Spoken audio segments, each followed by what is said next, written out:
y'all that had some jacked up childhoods. God told me, he just dropped it in my spirit, that he's getting ready to go back and erase everything that happened. I know you got raped, but he's getting ready to erase it. I know you were molested, but he's getting ready to rape it. I know your parents didn't love you, but he's getting ready to erase it. Is there anybody in the room today that you know you had a bad childhood, but God is getting ready to get the eraser, and he's getting ready to erase some things, because he said you can't be the same.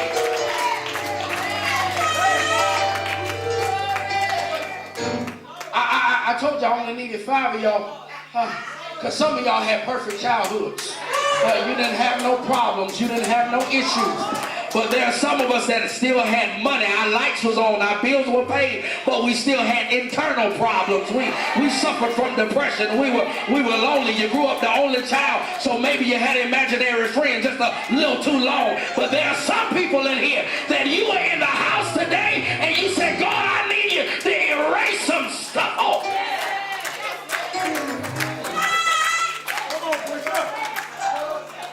Had a problem with 12 years. And the girl was 12 years old. She touched the hem of the garment. Jesus said, something touched me because I felt virtue go out of me. There's something about this touch. Can I help some of you and tell you when she touched it? Remember, she was already on the ground. It's for 10 praises. I probably told you this already. I'm going to help you again. That's all right. I was short. Still short. But I was husky. Still husky. I've been dieting. Still dieting. Ain't nothing changed.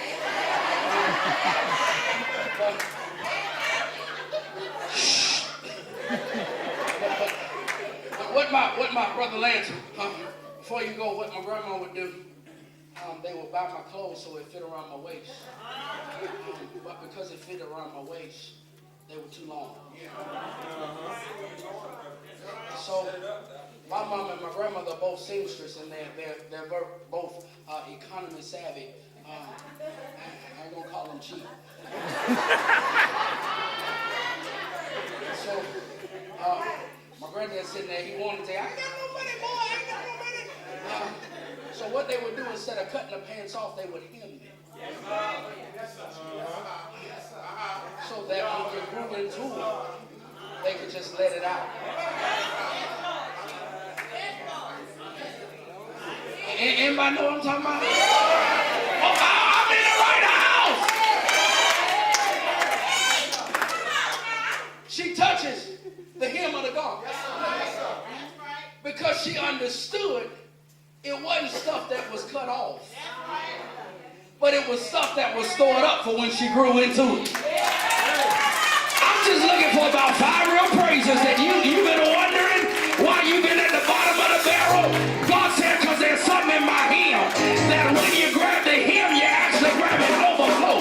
You're not getting least of these, but you get more of these. And all you got to do is humble yourself and grab the hem of the garment, because in the hem is an overflow.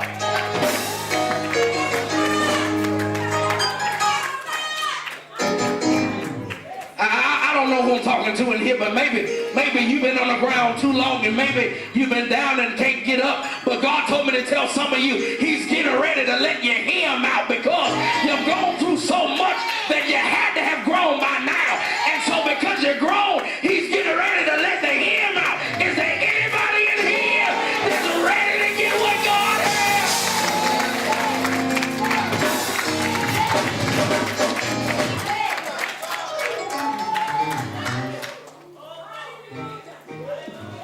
Gotta go.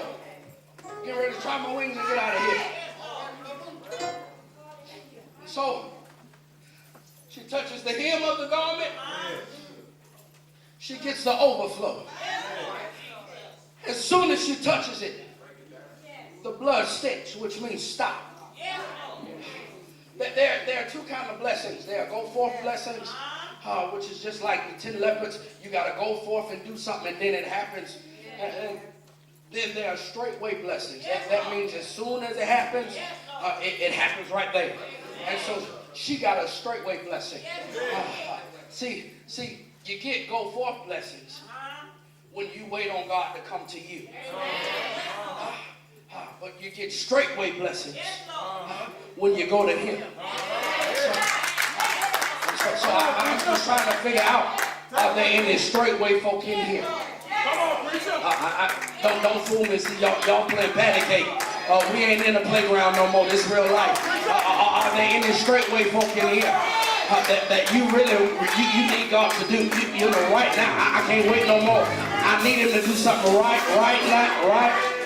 Over here, there ain't anybody over here. Anybody in this? All right. That there are some times in your life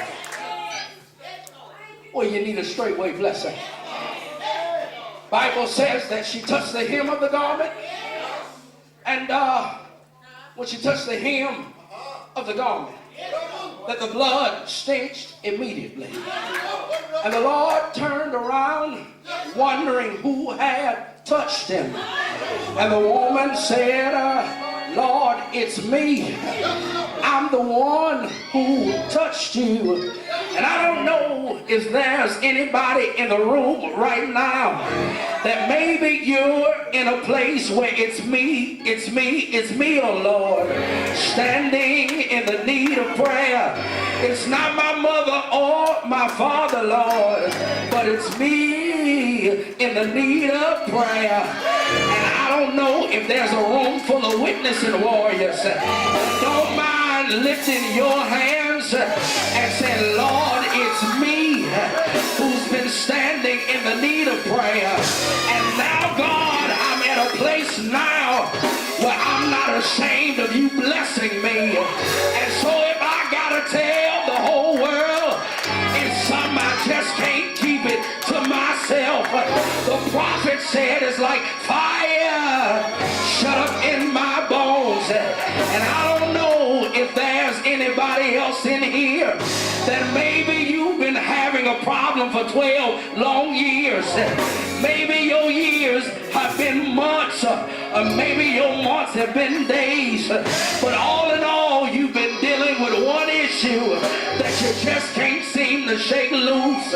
God told me today is the day that if you just stretch out to me, I'll completely cut your problem off.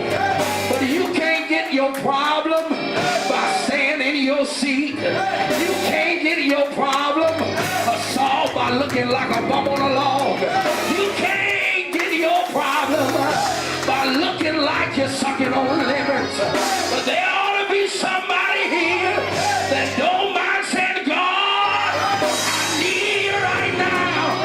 God, I need you right now. I know He will. I know He will.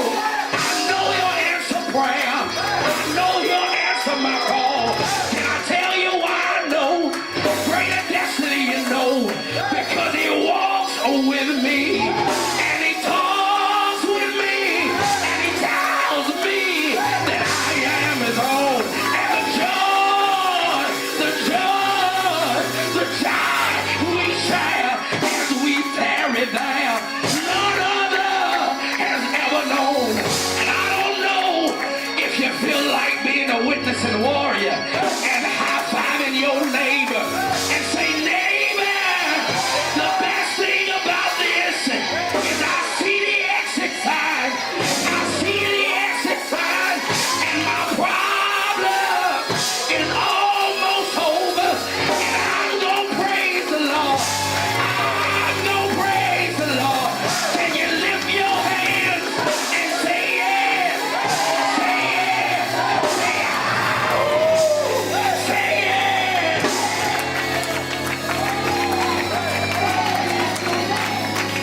Can I tell you something? One of my favorite restaurants is Longhorn. And I already told you what happens at Longhorn. I was sitting one day by the door, and I saw waitresses going in. And when they went in, they didn't open their mouth. I saw some coming out, and when they came out, they didn't say nothing. But then was a group of waitresses that had something in their hand. They had hot food on the way to the table. And what I realized about the waitresses is when they came out of the hot kitchen and they had something in their hand, they opened their mouth and shouted something called corner. And corner meant I got something in my hand and I don't want you to bump into me. Let me make it applicable. There are some of you that's been in the fire in the kitchen for a very long time and you're getting ready to come out right now. But God said you can't come out and not open your mouth. But when you get ready to come out, open your mouth and let folk know that I got something. I got something in my hand.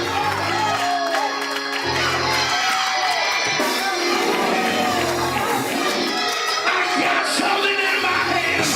And that means that if it's in my hand, that everything, that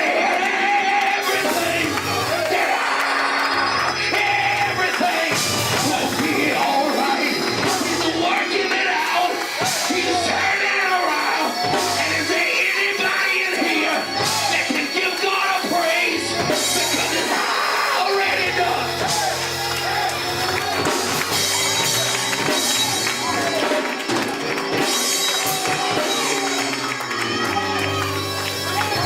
I don't know about you, but when I would go to a party, I didn't just stand there and act like wasn't nothing going on. But see, the problem I got is if a woman with an issue could recognize who Jesus was, then surely you sitting in this air condition here